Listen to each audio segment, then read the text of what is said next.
አሁን ወደ ዋናው ወሬ ልመጣ ነው።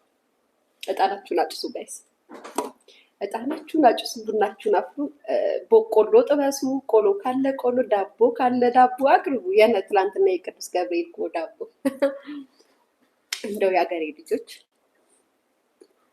የሆነ ነገር ትዝ አለኝ። ምን አትሉኝ?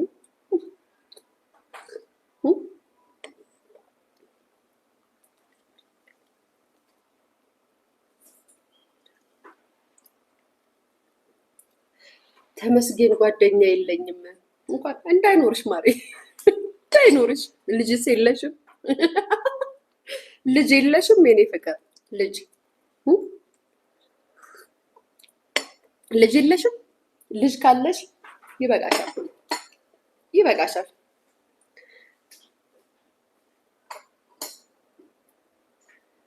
እሱን በቅድስትዬ እሱ ነው ያለው።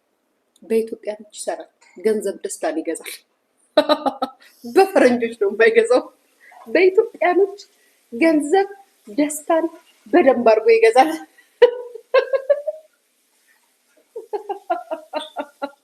ቤተሰብ ለእኛ ለኢትዮጵያኖች ገንዘብ ደስታን ይገዛል። ለፈረንጅ ደስታን አይገዛም። ያ 3 ልጆች አሉኝ። በቃ ምን ትፈልጊያለሽ ማሬ? እሺ ጋይስ፣ እንደው ትላንትና እኔ እኮ ጋይስ ሰይፉን በጣም ነው የምወደው። ታውቃላችሁ ሰይፉን? እናቴ ትሙትን ኢትዮጵያ ውስጥ ካሉ በአጠቃላይ እንትኖች አንደኛ እንደ ሰይፉ የምወደው ሰው የለም። እኔ ሰይፉ በጣም ነው የሚመቸኝ። አንደኛ ነገር አራዳ ነው። ሁለተኛ ነገር ደግሞ በቃ የገባው ነው። ብዙ ነገር ያየ ሰው ስለሆነ የገባው ነው። የሰውን ነገር ጥንቅቅ አድርጎ ያውቀዋል። እንደው እነዚህ ማናት ስሟ ባልና ሚስቶቹ ጋይስ፣ እነዚህ የተለያዩት ጓደኛሞች ስለነሱ ነው የምናወራው። እነሱ እንደው ጋይስ ምን ትዝ አላችሁ? እነዚህ ሰዎች አሁን እቺ ልጅ ፍርድ ቤት ቲክቶክ ፍርድ ቤት ቀርባ ቢሆን ሰይፉ ጋር መታ ስትናገር የነበረውን ነገር ቲክቶክ ፍርድ ቤት መታ አውርታው ቢሆን ብላችሁ አስባችሁታል ጋይስ? አስባችሁታል? አይ ሰይፉ፣ አይ አንተ እኮ ትለያለህ። አቤት አዮሽ ስገቢ እግዚአብሔር ምስክሬ ነው። እንደው ቲክቶክ መንደር ላይ መጥቶ የነዚህ ልጆች የሆነ ሰው የሆነ ቦታ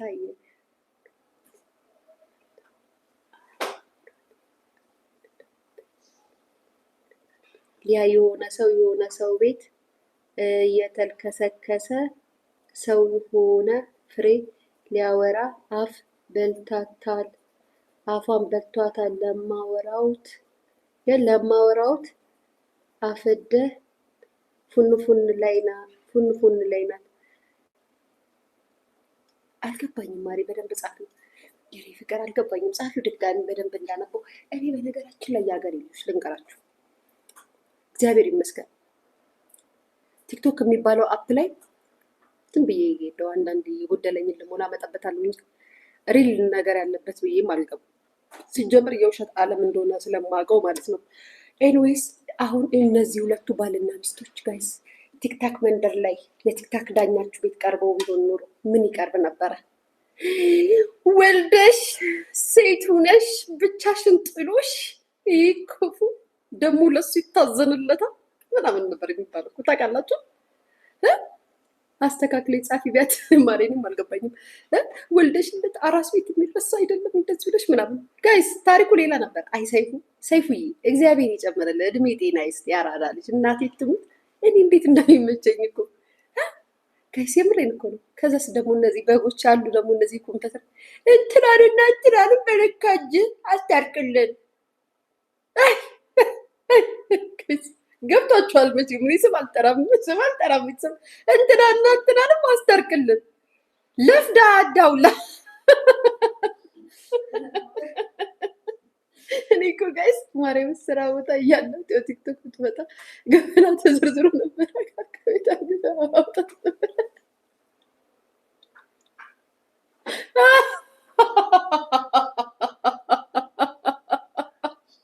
መቤት ሄዳ መጥተው ማለት ነው ቁጭ ብለው ኮምፒውተራቸው እንትናና እንትናን ብታስታርቅልን፣ እንትናና እንትናን ብታስማማልን 1000 ዓመት ተጣልቶ ለምን አይኖሩም? ሰይፉ ምን አለበት? ወጣጤ ሁላ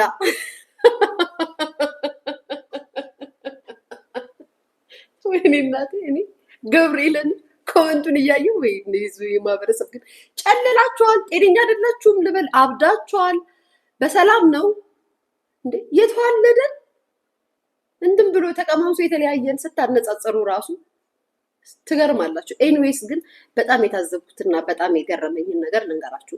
እግዚአብሔር በሚያውቀው የቲክቶክ ፍርድ ቤት መታ ቢሆን ኖሮ ልጅቷ በጣም ብዙ ነገር እንሰማ ነበር። ለተወሰነ ጊዜ የሆነ ጊፍቶች ምናምን የሆነ እዛ ኮመንት ላይ የሚጻፈው ጀግና አንበሳንሽ ሴት ስለሆንሽ አትወድቂም አትሰበሪም ከሚለው ኮመንት ውጭ ሌላ ታሪክ አይኖራትም ነበረ። ደግነቱ ግን የሰራችው ቪዲዮ ሰይፉ ጋር ደረሰ እና ሰይፉ እሱ ቤት አቀረባት። እግዚአብሔር ነገሮቿን አስተካከለላት። ብዙ ጊዜ ቲክታክ መንደር ላይ መጥተው ታሪካቸውን የሚናገሩ እንስቶች በጣም ነው የሚያሳፍሩኝ። በመጀመሪያ ደረጃ እውነቴን ነው የምላችሁ፣ በጣም ነው የሚያሳፍሩኝ። ምክንያቱም ታሪካቸውን በዚህ ደረጃ ደፍረው ቲክቶክ ላይ ካወሩት እነዚህ ሰዎች ቀድሞውንም ከባላቸው ጋር ጥሩ ነገር የላቸውም። በመጀመሪያ ደረጃ ማለት ነው። ሰው የሰውን ታሪክ የሚሰማው ታሪኩን ሰምቶ ሊያስማማ ካልሆነ፣ ታሪክን ሰምቶ የተቸገርከውን ነገር ሊያቃናልህ ወይም ደግሞ በሰላማዊ መንገድ ልትለያይ ካልሆነ ያንተን ታሪክ ሰምቼ አንተና እኔ እሳትና ጭድ የምንሆንበትን ፍርድ አልሰጥንም። የእውነት ነው የምላችሁ። ካያችሁ ግን ቲክቶክ መንደር ላይ ፍርድ ቤት ሲቀርቡ ሀቅ እንነጋገር ከተባለ እሳትና ጭድ ነው የሚሆኑት ባልና ሚስት። ይቅር ለእግዚአብሔር፣ ይቅር ለማርያም፣ ይቅር ለድንግል፣ ይቅር ለጌታ ብለው የሚቀጥሉ ሰዎች የሉ። እንዲሁም ኢንተርቪው እንኳን የሚደራረጉ ፍቅረኛ ማቾች ወይም ደግሞ ታሪካቸውን መተው እንትን ላይ እንደዚህ ዩቱብ ላይ ቀርበው የሚያወሩ ሰዎች መጨረሻቸው ጸብ ነው። በጣም በኃይለኛው ጸብ ነው። ታዘባችሁ ታውቃላችሁ? ግን የምሬ ነው። ስትጣሉ፣ ስትለያዩ፣ ስትነቋቆሩ ወይም ምናምን ስትሆኑ ሚዲያ ላይ መታችሁ ባታወሩ ጥሩ ነው። የቤታችሁን ታሪክ የቤታችሁን ጋይስ የቤት ታሪክ ቢወራ እኔ ባወራው የእኔ ታሪክ በጣም ብዙ ነበር። እኔ ባወራው እናቴ ትሙት። ግን ምን ለማን ነው የምታወሩት? ለየትኛው ሰው? ለየትኛው አዳማጭ? ለየትኛው ትክክለኛ ተናጋሪ? ለየትኛው ህይወትን ሊያግዝ ለሚመጣ ሰው? አፉን አሽሟጦና ምናምን ብሎ ከሚሄድ ማህበረሰብ ውጭ ሚዲያ ላይ ምን ቢረዳ 100 ሺህ ብር አይረዳህም። ቢሰጥህ ከ100 ሺህ ብር በላይ አይሰጥህም። 100 ሺህ ብር ህይወትን አይቀይራልም። የሆነ ሰዓት ላይ የሚመጣልህ አድናቆት ነገ አይቀጥልም። ግን አያስተውሉትም። በጣም ትክክለኛ ውሳኔን ያደረገችው ሰይፉ ፋንታውን ጋር መቅረቧ። ወይ አንዴ ጋይስ ማናት ደም የእናንተ ወቅት የማን ሰርግ ጊዜ እንመጣባታለን ጋይስ። ስለ ሳምሪም እናወራለን፣ ችግር የለውም። እና ይህንን ነው የምላችሁ መፍትሄ ወዳለበት ትክክለኛ ማለት ፍርድ ባይዘው ፍርድ የምትፈልጉ ሰዎች እኔ ልንገራችሁ፣ ፍርድ የምትፈልጉ ሰዎች ሚዲያ ላይ ፍርድ የለም። ምናልባት ነገርኩሽ ኮመንት ላይ ላይክ እና ከዛም በኋላ ቅሬታ ፈጠረ የተባለውን በመንጋ መጥተው የሚሳደቡ ጨቀቀን የሆኑ ሰዎች ሊኖሩ ይችላሉ። ከሆነ ጊዜ በኋላ ስድቡም ያቆማል። ኦኬ፣ የተሳደብክ ከሆነ ስድብ መቋቋም የማይችል ሰው ከሆነ ስልኩን ዘግቶ ቲክቶኩን ዘግቶ ህይወቱን ይቀጥላል። እናንተ የምትመጡ ሰዎች ግን በህይወታችሁ የምታጡትን ነገር ማሰብ አለባችሁ።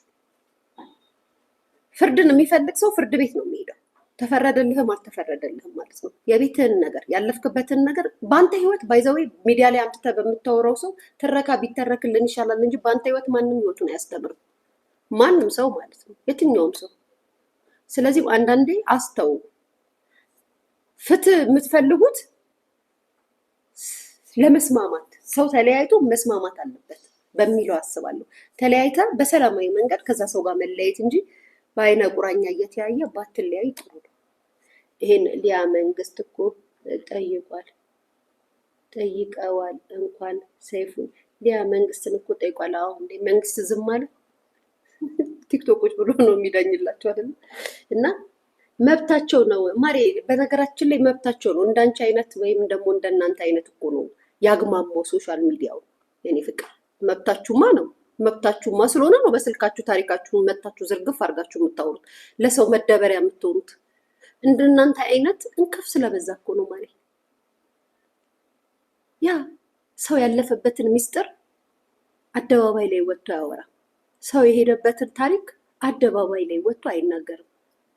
ህግ ፈልገሽ ፍርድ ፈልገሽ ከሆነ ፍርድ ቤት ሄደሽ ነው የምትጠይቂው።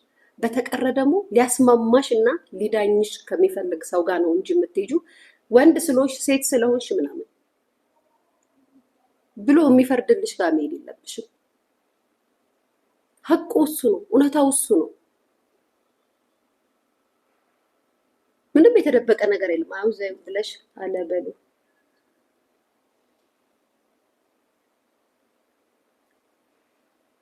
እና ይሄንን ነው የምለው። ማለት ሀዋንት ምናምን ማሬ ካልተመቸሽ መውጣት ይቻላል። ባይዘው አላስገድድም። ቁጭ ብለሽ አዳምጪኝ ብዬ ነው ማለት የኔ ቆንጆ አመሰግናለሁ። ካልተመቸሽ የመውጣት መብትሽ በመብትሽ የተከበረ ነው።